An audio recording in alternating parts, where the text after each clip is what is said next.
What's up guys? So Apple this morning finally released the latest version of tvOS, and that is 18.2 to everybody. Not a beta, not a developer only type of thing. Everybody now has the ability to finally install this on their device. And with this new update, this gave us new features such as a new aspect ratio, as well as the new Snoopy screensaver animation that we all been waiting for. So I'm going to go ahead and go over all the new changes and updates you need to know. But real quick, let's talk about compatible devices. Nothing has changed from last tvOS 17 update, so all the tvOS 17 Apple TVs that were compatible are also compatible to be used on Apple TV OS 18, which is quite great. So you see right here, we do have the new Snoopy screensaver, and with the Apple TV remote, if you slide up, this allows you to transition between all your other screensaver selections you have from. So for example, we have the same arrow ones that we are known and very familiar with, but by sliding up on your Apple TV remote or app, if you're using your iPhone, you have the selection between memories and slideshow. Oh, that was the Airbnb we stayed in.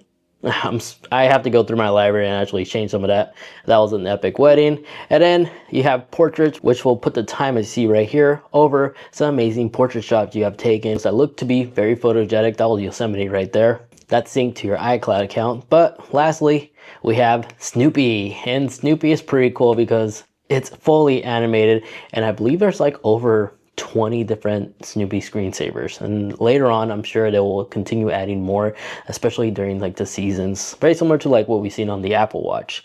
But then it doesn't just end here. You see, if we go into your settings and go into screensaver, here you can go into the portraits as an example. If you scroll down where it says memory and slideshows, you can select a specific album if you've created one. But if we go back and go into portraits, this is my personal favorite. You can select if you wanted to hide people, show pets, nature, or cities. So right now I just have people hidden, as you see, my settings right there. And of course you can always change the duration if you want to change every 2 minutes or up to 15 minutes.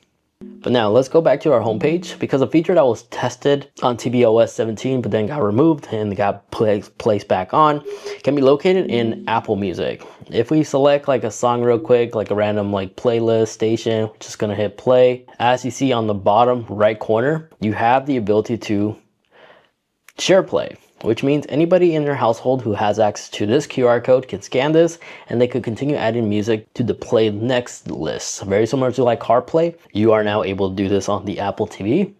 So anybody could be the DJ. And no, this does not mean you need to have a Apple Music subscription. Only the household that's linked to the Apple TV needs a subscription, so your friends, they don't need to have Apple Music to have access to this endless library. But then it doesn't just end there. You see right next to that is karaoke. Well, right above it. You can do karaoke by just vocals. It works by connecting the microphone and pairing it to the Apple TV on your iPhone. So you'll be singing directly to your iPhone as if it's a microphone. And then it also supports camera continuity, where I'll create like cool animations when you select over here and connect the iPhone camera or an iPad, and you'll be able to have like visual effects, and it's pretty fun. Now, if we exit out here, another new feature is Siri. You see, Siri is now offloaded supported. So Siri is now able to be offloaded on the Apple TV itself, so it doesn't have to solely rely on internet. Just real quick, if you could take 2 seconds to hit that like button, that'd be truly appreciated, because I like to keep my videos powered by you guys, the viewers, not integrated brand or ads, sponsorships like you typically see on other videos. I'm kind of getting personally sick and tired of that, which is why I like to keep my videos free from that and just give you a better YouTube viewing experience. So do hit that like button if you do appreciate it, and I'll continue doing that. Now, another place you can find a new improvement is in the photo application.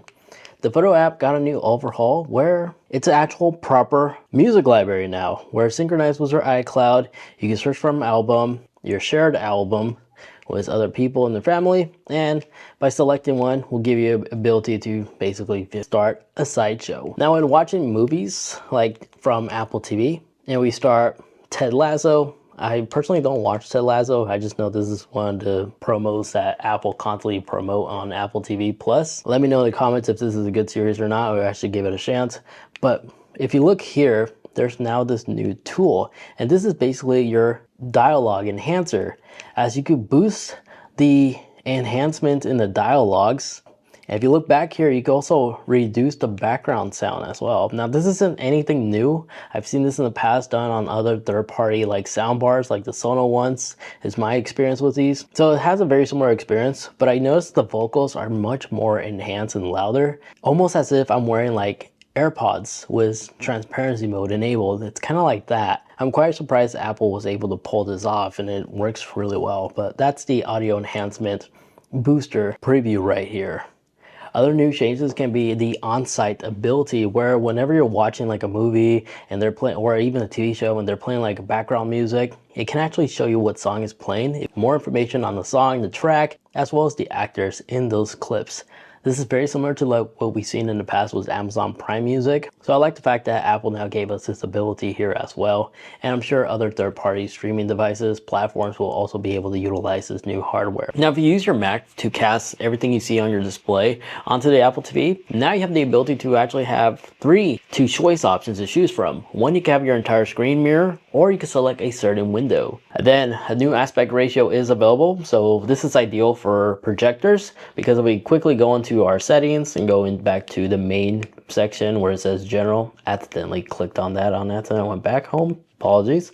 If you go into the video and audio right here to the very top where it says enabled wide aspect ratio, by clicking on here, it's going to be selected to automatic, where the unit will do everything automatically. But if you need to manually go down, you'll see that now we have a new 21:9 aspect ratio, as well as some additional options now finally. Then the captions will automatically go on for a couple of seconds if you jump between different chapters. This way you're not entirely lost in case the sentence get cut off in half. Now for FaceTime calling, if you use your Apple TV for FaceTime calls, FaceTime will now support live captions. This is very similar to what we've seen from the previous OS software on our iPhones and iPads, where live captions can now pop up during your conversations. It's now compatible and supported on the Apple TV. AirPlay spatial audio support is now enabled for the Apple TV, where so long as the device supports it, you'll be able to utilize spatial audio on AirPlay. But the AirPods Pro's new nod ability is also going to be compatible on the Apple TV, where you could just simply reply and respond to Siri by simply just nodding your head for a yes or nodding your head for a no.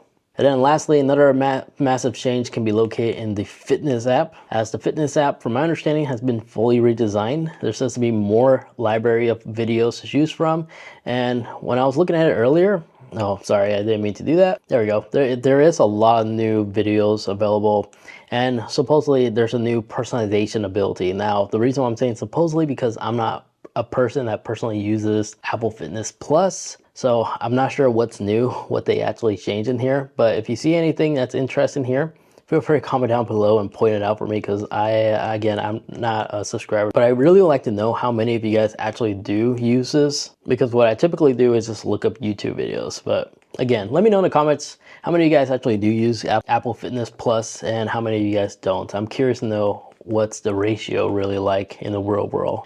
So those are all the handful of new features that's now integrated on tvOS 18.2. Let me know which one of these was your personal favorite, and if I accidentally did overlook one, feel free to comment down below for the rest of us to also be aware of. Now, if you'd like to watch my other video I made about the iPhone side of things for iOS 18.2, I cover all that right in that video over there, including Apple Intelligence. Thank you so much for watching.